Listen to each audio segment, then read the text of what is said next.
legendary pants. They could be legendary pants. I hope that I get legendary pants. So So that would be legendary awesome. Because I think if you say you have legendaries, like legendary pants is basically the best way to brag about it. Be like, oh, did you see my legendary pants? And it'll be like, you're just wearing jeans. And it's like, I feel like you no. could get arrested by saying that if you say it in the wrong context. But all right, well, you did get some purple pants though, so we I did get established some that. I think that's epic pants. So it's not Epic bad. pants. All right, that's a story for another time. Hello, this is Close to the Metal. This is our weekly computing show where we go in depth with computing topics and analyze something. And this week we are going to be talking about 2-in-1s. Yes, the laptop tablet hybrid, which we all know as kind of sucked before.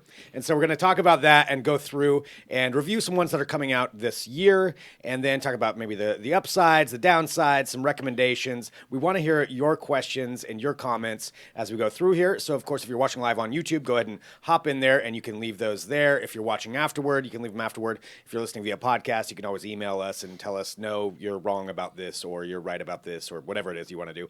I'm Greg Nibbler, and joining us, as usual, to my right, Brad Burke, and Matt Smith. and Mr. Matt Smith. All right, so guys, 2-in-1s.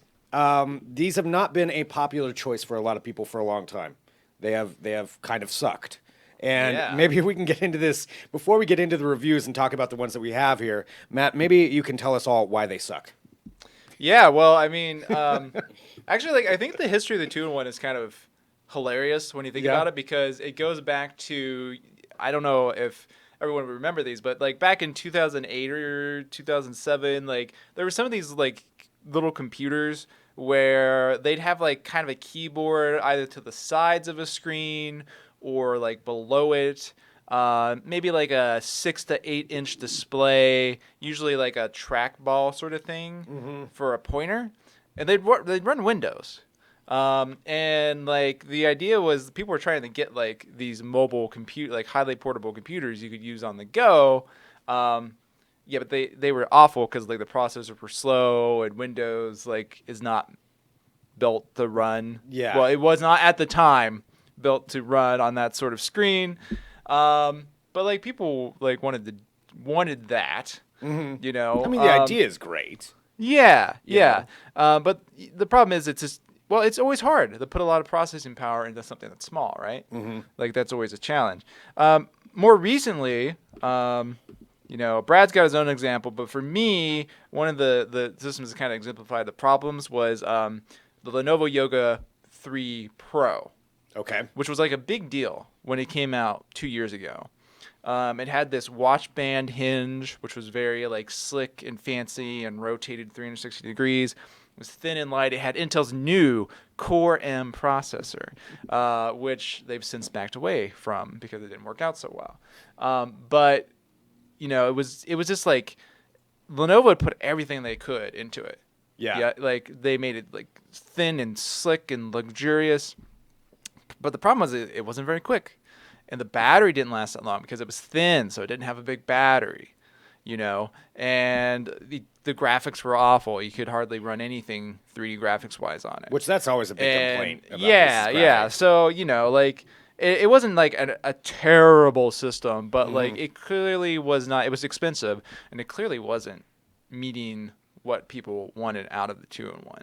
And then Brad. One of the first laptops I looked at for DT was the Aspire Switch 10e. Yeah. Which was a $350 2-in-1 that had like a little, I guess it was like an 8-inch or 10-inch 1280 by 800 panel in it, and an Atom processor, which we don't even like look at computers with Atom processors in them, because you can get a Core M, and I think we agree that like Core M's run decently for light operation they're like fine. workloads. Better than Whereas, Atom. well, the Atoms, like literally you get a few tabs open, you get Spotify going, and the computer starts chugging.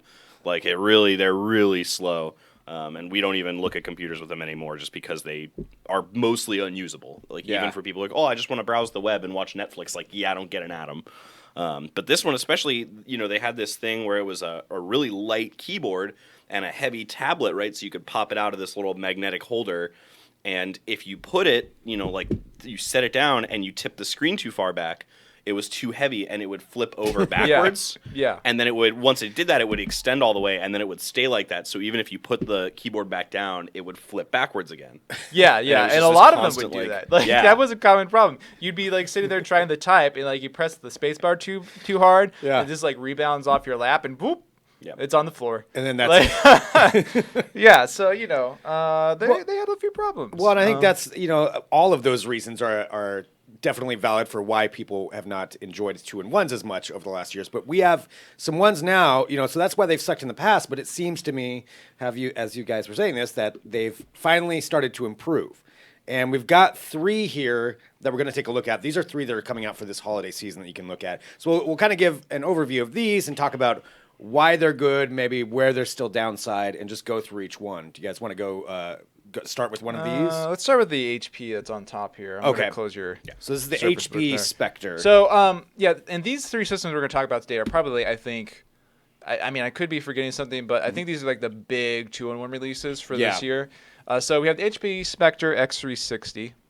And this is a follow-up to the previous model, which was all right, but it was still like... It had some problems with being too heavy and just like not a very graceful system, especially for the price. But they've made it smaller now without compromising on the performance at all. And it's still got a full-size keyboard, 13-inch display. It's got this is a nice feature that we've been seeing more is these ultra-wide like touchpads. Yeah. Which is becoming more common. What's the advantage of that? Just more space. Okay. To do gestures and stuff, and of course it rotates all the way back. So this is not like something that's super light, but it's less than 3 pounds. So it's basically something that you can use as a tablet for a while, but which also would be your main computer. Similar to like a MacBook Pro or something like that. Okay. So it is powerful enough. It's good enough to. Yeah, to I mean use that as one an right there actual has a computer. Core i7 7500U, and that makes it one of the most powerful dual-core laptops we've ever reviewed. The Core i7 7500U that we're seeing pretty commonly these days can fit into that sort of chassis, whereas previously you'd need something like a Core M to do that, and that was quite a bit behind on performance. I mean, we're talking like 30-40% behind the performance of that, which you wouldn't feel like maybe if you had like a few web browsing tabs open, just doing normal stuff, it wouldn't matter to you. But once you started like opening up an image and like trying to edit images or encode files or game, Actually doing anything you wouldn't do anything that's heavy lifting, you would definitely start to notice the limitation. Can you actually game on this? I mean, is it powerful enough to do? You Some can gaming. I can already see the smirk on his face. we'll get the one that can do some gaming here Okay. in a second. This one is not going to game very well, Okay. but it's still actually going to be a lot better than the Core M's were. Okay. It has a faster Intel HD graphics. So basically, it can do some basic stuff Stardew like Valley. Counter-Strike at like 60 FPS on low settings, 1080p.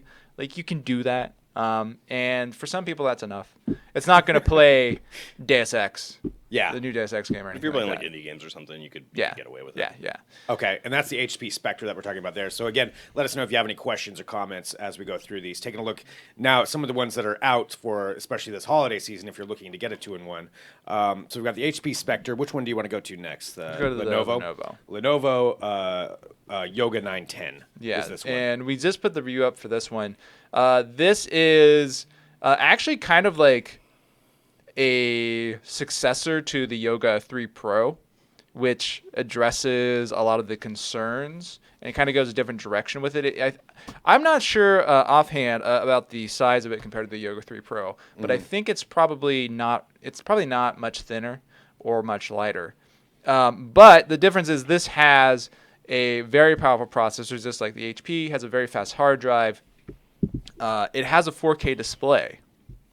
Wow. Which is a nice feature. It's not turning on at the moment. Maybe it's out of battery. But Is the battery an issue? Actually, no. That's another thing about this one. This one has a 79 watt-hour battery. Damn. Which is massive. That's bigger by about 20% than any of its competitors. And for a 13-inch laptop, especially, although technically this is more close to a 14-inch screen size. That's a huge battery, and that alleviates a lot of the battery life problems because that's one way of dealing with it. You can have high efficiency, or you can just cram battery in there, and that can do the job. How does this perform compared to the HP? It's actually slightly quicker. Wow. Overall, and I think it has the same Core i7 processor, right? Mm-hmm. When we tested it, we noticed that it just seemed a little tiny bit quicker. It's probably due to it being a little bit bigger, more thermal headroom, or it could just be minor fluctuations in testing because there is a little bit of a margin of error in the test. So, but it does have the 4K display, so that's a big thing and it's a benefit. Yeah, 4K. And that's also the hard impressive. drive was quicker. Okay. Although they both have really quick hard drives. And then I'll let Brad get into the big daddy of 2-in-1s. So yeah, this is the Surface Book with performance base, not the Surface Book 2 like I think some people expected to see when they launched the Surface Studio. And it's very similar to the Surface Book that we had before and that has been out already, except for the keyboard. Like it literally is, unlike these other ones, is 2 separate detachable pieces. Wow. So it's a tablet on its own with a 20 watt-hour battery and another 60 watt-hour battery and a discrete GPU in the base. It has a 3000 by 2000 display. You can't really play games at 3000 by 2000 because it's not quite powerful enough graphically, but it's great for GPU-assisted workloads, things like video editing, image editing. Yeah. Light gaming at 1080p is totally fine. But I think, one of the cool things, one of the things I complained about initially was hinges. And the Surface Book has this cool fulcrum hinge.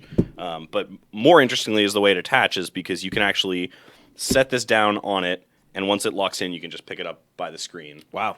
And it's fine, unlike a lot of the other detachable ones, which sort of use magnets and just kind of pop out. Yeah, where it's going to pop off. You're going to drop the keyboard onto. Mm-hmm. Yeah. And this thing is, it was awesome battery life, awesome performance. The only thing is that this is still a i7 6500 6600U in the tablet portion because the tablet is literally the same as it was when it came out initially. So all they're selling that's different is like a new keyboard, and you can even take your old Surface Book and plug it into this the new base. Really? But you can't buy it on its own. Yeah, I was going to say, can you get the base on your own? Because then that would No, solve that not problem. yet. But Microsoft's they should. not commenting on that yet. Yeah. Seems like, it could be on its own because we tested it with the regular base. Mm-hmm. Or we tested it with we already had a Surface Book, so we just plugged the top of that one into the performance base and it worked. Yep.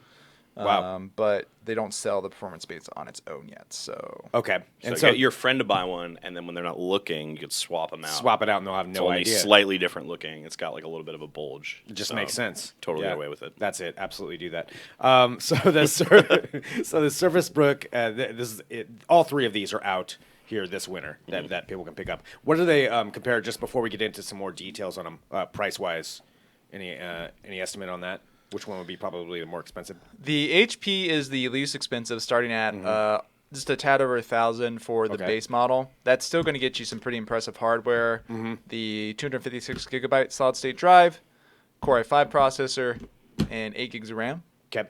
So that's probably as much or more as anyone would actually need. Right. It runs up to about $1,500 on the high-end model, and then you're looking at 1 terabyte solid-state drives, which is huge, and actually a pretty good price for that. That's that's a really good deal. I know if you look at like a MacBook with a 1 terabyte drive, you're talking over $2,000 pretty easy. Yeah. Yoga also is actually not too bad. It starts at $1,180, but it only comes with a Core i7. So that's like a pretty good price for that level of processor. Mm-hmm. And for $1,280 and only $100 more, you get the 4K display. And that's what makes it one of the more affordable 4K options around. The Surface Book, though, is just expensive. It starts at 24 with the performance base starts at 2,400. Damn. That is such a huge jump up from But the performance base is also, it has a bigger battery, it has the discrete GPU, the better discrete GPU. You can also buy the regular Surface Book, I think starts like $1,300, $1,500. It starts at $1,500. If you don't get any GPU in the base, and then you can get a mid-range GPU in between. It's got a better GPU, but you still can't game on it, really. Well, you can. You can. At 1080p, you can. You can. Yeah. Not at the screen. Not at the screen's native 3000 resolution. 2000 resolution, which is a great screen, by the way. Awesome panel in this. Okay. But yeah, it gets up to about $3,500 when you really trick it out. Damn, So. $3,500 for And a that's, I mean, 2-in-1. yeah. Yeah, I guess that's okay. That's what you gotta do. It But is for the $2,000 it is more. the big daddy of 2-in-1s. Yeah, there just aren't any like you don't Um, find many 2-in-1s with discrete graphics Yeah. and high-end processors and PCIe drives. I can only think of one other 2-in-1 that has discrete graphics. Is that big Dell we had? No, we had a Samsung, and its discrete graphics was like a GT 940M from NVIDIA, which was only marginally quicker than a high-end Intel HD graphics. So this thing is like on another planet in terms of graphics performance. So Okay, so we're talking about about how these three that are coming out here, and that are available, and how 2-in-1s have grown. They're better than they used to be. Do you want to talk about some of the downsides though that we still have to go through with these? well, let's talk about like get a little bit specific about why like what the performance is doing right now in these. Okay, what's increased? Yeah, so we were What's talking finally about showing? like performance. So in the Core i7 processors, right? Right. So what does that get you compared to before? Okay. So we run Geekbench 3. This is Geekbench 3 on a lot of our laptops, pretty much all of them. And back when we had that Yoga 3 Yeah, Pro, the Yoga 3 Pro. that got a multi-core score of 4267. Okay, 4,267. And that was like pretty much a high-end Core M processor. Late 2014. So Okay. now you get an HP Spectre or a Yoga, and you're looking at a multi-core score of around 7,200 to 7,500, Okay. which is like what, 60%. It's a lot better. It's a lot better, yeah. I mean, it's a big gap. It's not quite double, but like it's almost pretty close, yeah. It's almost double. And actually, also on single core scores, I noticed these are getting near 4,000 Okay. in that benchmark, and that's actually for a single core score is pretty much identical to a desktop quad core Core i5 Core i7 system. So it's starting to get some parity there with. Yeah, on single core performance. Yeah. Which it's still like that's not going to be important in your really heavy lifting tasks, but it means that in like sort of more day-to-day use, these systems are going to feel really quick. Okay.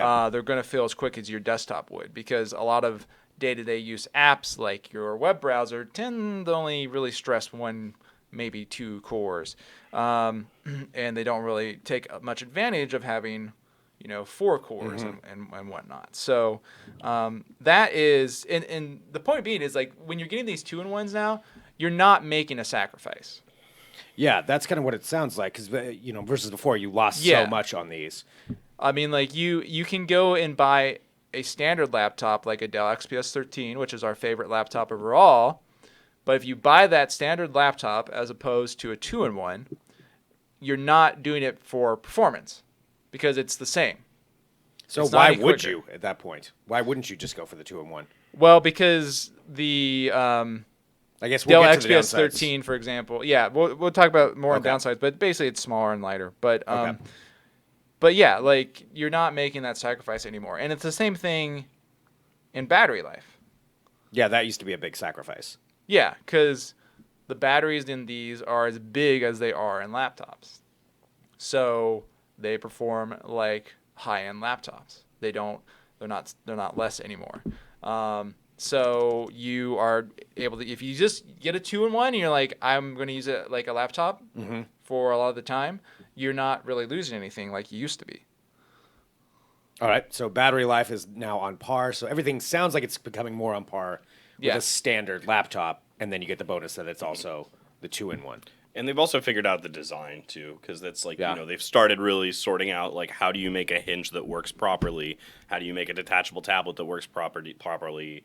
Windows 10 is better with touchscreens. Like there's just all these like usability everyday things. Little that make, parts that have all kind of the technology's increased on each one of those things, or they've gotten better at it, more efficient. Yeah, like so. I mean, you would think for a 2-in-1, the hinge is a pretty major component of how you're going with to. these systems, Brad was talking about how the older ones you could tip them over, and with these, that's not a problem anymore. They've balanced them out, so they sit perfectly like a laptop on your lap, when you're using them on a desk, on the couch, on a plane, they work like you would expect a laptop to work. It's just you have that bonus that when you take the screen all the way back, then you can start to use them as a tablet, or you can use them in sort of the tint modes, as right. just sort of watch a movie, prop them up somewhere, do something like that. Okay, so taking a look at these, so these are definitely some added bonuses that we didn't used to have with these. Definitely increased performance. Anything else that you want to talk about as far as how they've increased performance versus these previous versions that we've had to deal with? Better battery life. Yeah. Better hinges. It's not going to fall over. Internally, it's getting to near on par with regular laptops. Yeah. Hard drives too. I mean, hard drives I think as well. M2 and PCIe hard drives have become much more common in regular laptops and in these two, which helps keep them up to date. So far, they sound great. I mean, they sound pretty amazing at where we're at right now. And price-wise, it sounds like it's, for the most part, minus that, gajillion-dollar Surface Book Pro, where you got to mortgage a house for it. But otherwise, they sound like they're pretty on par with a good laptop. Which this all sounds great. It sounds like they've overcome all of these obstacles. But what are the downsides to this? Where we're at? What do we have to worry about with these new versions of 2-in-1s? I think one issue is the expense. Yeah. Which, Brad's Surface Book there is extremely expensive. Yeah, but that's ridiculous. But I mean, okay, like these are all high-end systems, and I think for most people, $1,000 or more is, pricey. Like they're not, like most people don't really want to pay that much for a laptop or a 2-in-1 or whatever. And you can spend $600, $700 and get a really decent laptop. Like we really like the Asus ZenBook UX305 series for that. And the entry-level Dell XPS is actually, I think, down to $750 now. It's $800 at least. Okay. So that's all really good stuff. You can't get these for that little. And, partially it's just because they're not offering them for that little.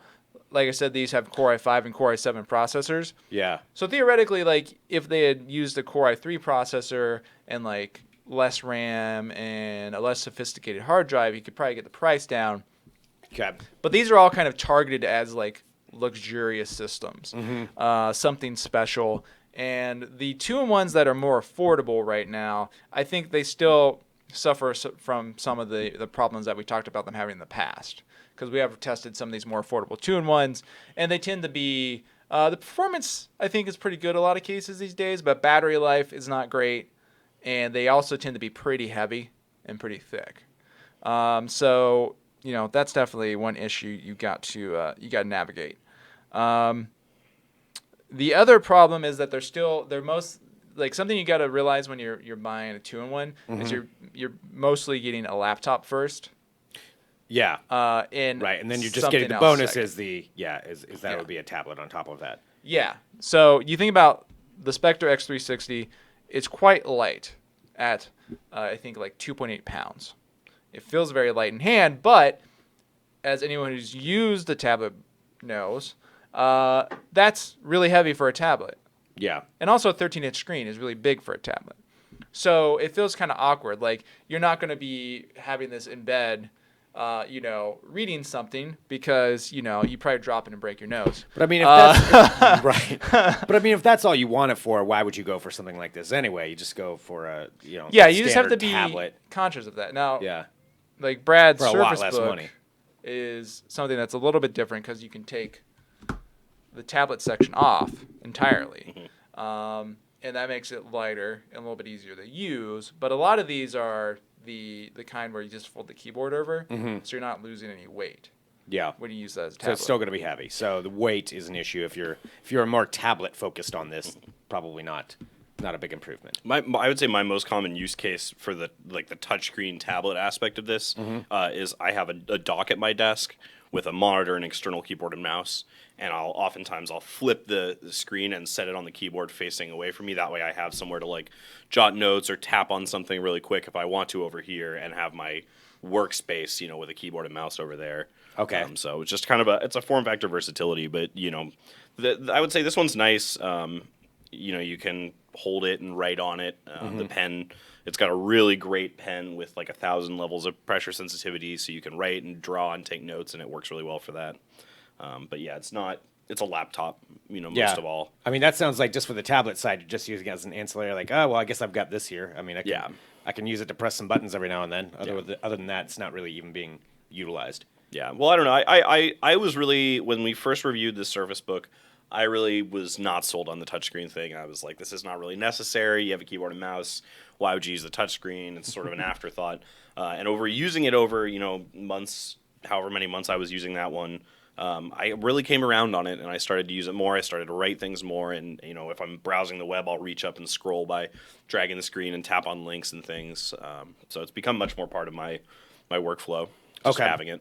Okay, and again, if you're watching live too, we do want to hear your questions if you do have any on these. If you've got any questions about 2-in-1s or comments on where we're at. So there's kind of some of the downsides, though, that we did cover that. Any other downsides that you want to talk about before we get into your recommendations for this? I mean, I think that's about it. Those are the main things you have to watch out for. Yeah, weight, battery, the price. The price and the fact that they're laptops first. Yeah. You don't get this because like, oh, I want an iPad. Like if you just want an iPad, then you're gonna go get an iPad. But I do think that this sort of thing fits really well into a lot of people's lifestyle right now, because what we've discovered is, remember when the iPad came out, it was like, oh, the iPad's going to take over the world. Everyone's going to use tablets all the time. And what we kind of found is that that's not really the case. Actually, tablets aren't selling that well. Yeah. And the reason they're not selling very well is that people have found, well, you still need a computer to do a lot of your more intensive stuff, or even things like writing an email are usually better on a computer. And for other things like playing a game, watching a movie in bed or whatever, a big phone works fine. So you don't need it in that for that. case, you don't need like something. this kind of fits like the in-between gap, of those rare occasions where maybe you want to watch the movie on the bigger screen, you want to put it on the couch, you want to put it on a table, maybe you want to just spend a half hour messing around with some websites on the couch. You can flip the screen over and do that. So it really like bridges that gap, so you don't have to have a phone, a tablet, and a computer. Just need the phone. And then this. you really just need the phone and the 2-in-1 to kind of get all those things done. And maybe it's not always as good as having the standalone tablet, but I think most people are willing to sacrifice having to pay $400 to $800 for the iPad, right? And just wrap that. I mean, if you combine the two, the price really isn't that bad.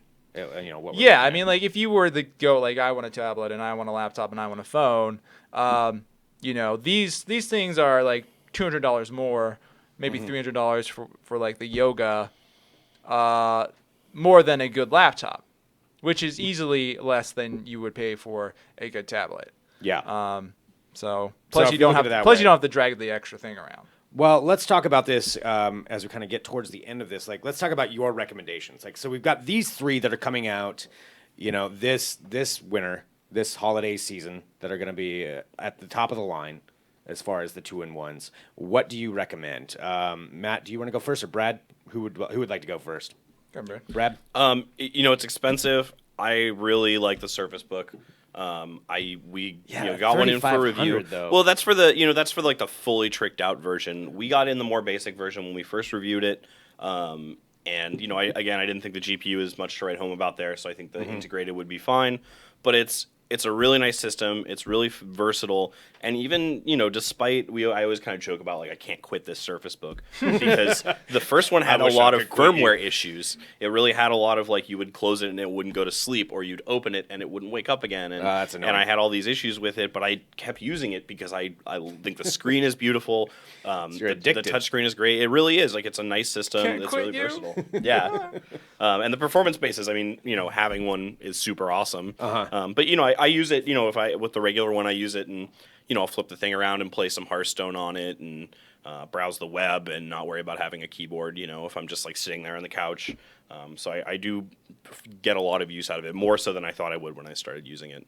And what's the base entry for that one? I think it's 1500. It's 1500. Okay, yeah. That'll the get you base Core model, i5 processor, 8 gigabytes of RAM, 256 gigabyte solid state drive. Okay. But the design and the screen will be the same for any level of configuration. Gotcha. And so that's your recommendation. This is the think one so, that yeah. you would pick up right now. Okay. All right. And Matt, what about you of these? I would go with the HP. Okay. And again, just if you're watching, we're talking about the HP Spectre, Lenovo Yoga, and the Surface Book with performance base. The HP which is Spectre nice. X360. I really like this. We just updated our best laptops guide, which we did not have a 2-in-1 on that guide. Reason being that I hadn't really run into one yet that I could broadly recommend. Yeah. Just to anyone really being like, hey, like I want a system, maybe a 2-in-1. There were some good ones, but they always had little things like the Surface Book. It's kind of hard to recommend that just to anyone, just because the price, it really targets a very, very high end audience. But this system, you can get this HP Spectre X360, and it'll work just as well as other high-end 13-inch notebooks, and it's also 2-in-1. So when you use it like that, you can use it like that. It's got great battery life. It's very quick. It's got a nice screen. It's only 1080p, so don't get too excited. But right. But I mean, if you're going, it's nice for that resolution. Keyboard's great. Touchpad's great. It's got a decent selection of ports for the size. And so it's just a great all-around system, and it's really reasonably priced for the level of hardware that you get. This is the kind of thing where, barring any accidents or hardware troubles, you could buy a laptop like this and get a good 5 years of use out of it and be very happy with that. It should be quick enough and still have a good enough battery throughout that duration. So okay. And so you're choosing that even though the Lenovo has the 4K. Yeah, I put the Lenovo a little bit behind the HP, mainly because the 4K display it can't be as much a burden as it is a benefit. Okay. Now, I should say the Lenovo is available with a 1080p display. Okay. And that could be an interesting choice. We didn't get that one. So I would expect the battery life to be better on that. Could be really good, considering the size of the battery. So, that's something to check out. I will say also, though, about the Lenovo, some things that just put a little bit behind for me is I didn't like the keyboard as much, and the touchpad's not as big. Okay. So, just I think most people would be really happy with either of them. Yeah. But for me, and in fact, they got the same score. They're both 8 out of 10 systems. We recommend them both, but some of that comes down to for personal the best preference. of like the best 2-in-1. Yeah. I just put the HP just a little bit more. A little bit. Just over a the top. smidge. Yeah. Okay. All right, and you've got yours. So those are the two that they're recommending. So recommending. We are recommending all kinds of things here. Recommendating's a word. We'll use that one. All right, so those are the three. Any final thoughts on this before we wrap up? And if you have any questions, of course, you can always leave these in the YouTube comments afterward. Well, it's getting to be a better and better time to buy a 2-in-1, and this is something that's really serious. Basically, I would expect that all laptops are going to be 2-in-1s within. It seems to be that's the trend. Years. Yeah. And I think to get back to something I talk about MacBooks, I think this shows that Microsoft was right. Yeah. We laughed at them. Windows 8 came out. Oh man, Windows 8 sucks. Look at Microsoft. They're trying to get people to use touchscreens. Ha ha ha. So dumb. And now they're it's like, they're the ones laughing and yeah, pointing. they're like, oh, we have touchscreens and you don't, and you haven't even tried to figure out the interface yet. So, booyah. Well, and didn't Phil Schiller say in the last couple days too that he said in some interview that people don't want a desktop with a touchscreen? He like came out point blank and said like, no, people don't want that, which is always like, I don't know, that's always a red flag to me when a company says like, no, you don't want that thing. Like I know you think you do. Like, we had the same conversation about like Oculus saying, oh, you don't want room scale, and it's like, well, people really did want room scale, and eventually they caved. So yeah, I mean, it's funny how the things worked out, because it was true when Windows 8 came out with touch, and the first two ones came out, they were pretty bad, and it was really hard to see where they were going to go with it. But sometimes just sticking with something and grinding out better and better answers to it does work out, and it's not just about like whether or not the thing looks great when it first comes out. I think we've really seen these evolve, and they've become really great systems for anyone that wants a laptop. So. Well, there we go. 2-in-1s do not suck anymore. They That's don't the bottom suck. line. Okay, well, you can read the full reviews of all of these at digitaltrends.com as well. And thanks for tuning in to Close to the Middle. So we do this show every week, Tuesdays at 10 a.m. Pacific time, where we go in depth with specific topics. We've done GPUs. We did gaming mice last week. All kinds of different things that you can find either on the audio version of the podcast, or you can watch all the videos here and at digitaltrends.com. So check all of that out, and be sure to tune in next week for another episode.